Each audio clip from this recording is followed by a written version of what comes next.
Hello there, I'm Coach Brian with Criticalbench.com. Thanks for tuning in. Let me be your tour guide tonight to help you fall asleep better.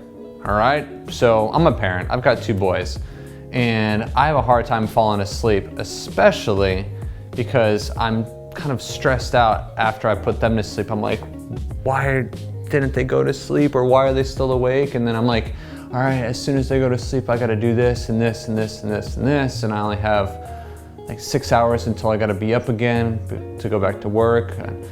So my mind's always racing, and I know you're the same way too. Even if you don't have kids, if you're in college, you're single, whatever, your mind is always on the go.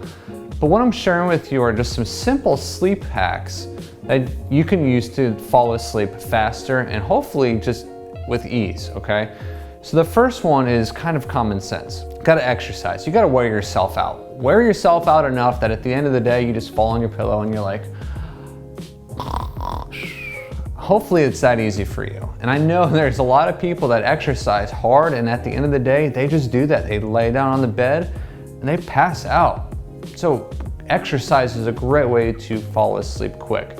So you don't have to go out and do some crazy spin class or throw a lot of weight around. It's something simple as just going for an evening walk, 30-minute nice leisurely walk, just to kind of unwind at the end of the day. Go to the gym, do a spin class, right after work. Do some weights, go to the beach, go do some swimming. Whatever it is, just do some sort of physical exercise. Now, if you push yourself hard at the beginning of the day, there's a good chance you're gonna crash midday, but then you'll get a second wind and then kind of push through the evening. That's what you wanna get. You just kind of wanna get all your energy out throughout the day, and then at the end of the day, you're just completely exhausted. That's the best way to get a good night's sleep, and especially falling asleep fast. The second one is probably the second most important, is what you do with your electronics. You want to create an ambiance that promotes a soothing, relaxing environment. So if you're on your phone, you've got your TV in the background, lights are on, music's playing, that's a lot of distractions. So it would be a lot easier to fall asleep if you got rid of all those distractions. Give yourself a couple of hours leading up to bedtime without distractions like electronics. Read a book, go for a walk, dim the lights, turn music off, close the curtains, do some light chores, do some dishes,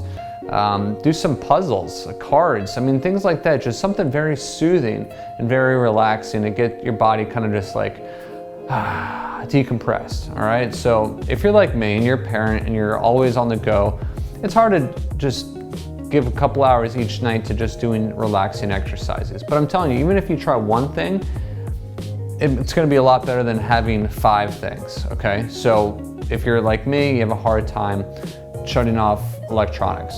Maybe it's don't have TV on while you use your phone, or don't use your phone while you're watching TV. Things like that. Just little small changes with your electronics will also help promote you to fall asleep faster.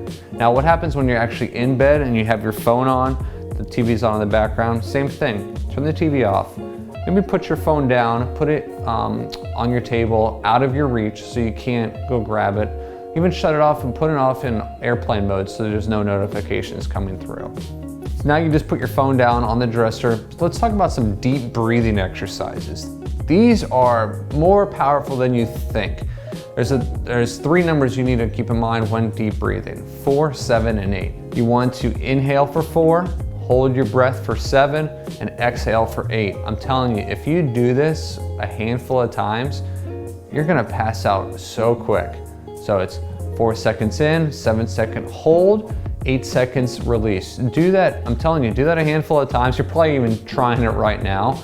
It might feel a little uncomfortable at first, but this is a good procedure, a good way for you to just kind of release. Get fresh oxygen in those lungs, exhale everything you've got. Your brain's gonna associate that with it's time to go to sleep. So your body is gonna start beginning to shut down, in a good way of course, and prepare itself for sleep. So try those breathing exercises instead of scrolling through your Instagram or Facebook feed. I'm telling you, if you're looking for a good night's sleep, try some breathing exercises. And the last one is nutrition, okay? Common sense, these are 2 common sense nutritional tips. caffeine and alcohol, they don't go well together, especially together, but also leading up to bedtime. Don't have a cup of coffee after dinner. Don't go out boozing with your friends and then just all of a sudden you want to go to sleep and you're going to expect to pass out. You might pass out just from being too intoxicated, but you're not going to get a good night's sleep and you're definitely not going to feel good the next morning. So leave all the caffeine for first thing in the morning. Leave all the alcohol, I would say, just in extreme moderation. But limit it a couple hours leading up to bedtime. Don't have a glass of wine at 10 o'clock and put on your jammies and get in bed by 10:15. It's not gonna work, all right? So leave all those liquids at a different time. Let's talk about food for a second. Almonds are great, chamomile tea is great. There's also called an almond milk sleepy time beverage. Warm up a cup of almond milk, put a teaspoon of turmeric in it. We love turmeric, by the way. Check out our other videos on turmeric. We love turmeric. It's a very powerful supplement that you definitely have to get inside your routine. But anyways, so a couple cups of warm almond milk, a teaspoon of turmeric, a dash of cinnamon, and maybe some stevia, just a dash, just to get a little bit more sweetness to that drink. Drink that right before bedtime. You're gonna be feeling awesome. Couple that with some breathing techniques, a nice relaxing ambient environment, you're on your way to getting a great night's sleep. And again, these things are simple. Now, if you want to dabble into supplements like melatonin and some other all natural herbal remedies to help you with sleep, you can do that too. We recommend using a product called Sleep Fusion. You can be found on Amazon. Type in Critical Nutrition or Sleep Fusion at the top and you'll see what I'm talking about. It's a great product for you to use and it's totally safe, 100% legal, and will not give you any weird side effects. So go check that out right now. There's one other thing that I want to share with you on nutrition. It's a report that's called The 4 Best Foods to Eat Before Bed. It's a free read and it's great and it contains a lot of information on these certain foods that will help you get a better night's sleep and even fall asleep faster. One way to get this report is to go to this corner right where I'm pointing. There's a little tiny arrow under this video. Click that arrow and that's going to drop open our video description area. The very first link at the top that you see there, click it, give us your email and the report will be sent to you immediately. An easier way to get it is simply click this box right here. Go ahead, click that, give us your email and the report will be sent to you immediately. Don't forget to subscribe to our channel by clicking here. And also check out this video that I know you're gonna find just as helpful as this one. Comments, questions, suggestions, post now below in the comments section. Love to hear from you. That's all I've got for you. I'm Coach Brian with Criticalbench.com and I hope you sleep well tonight.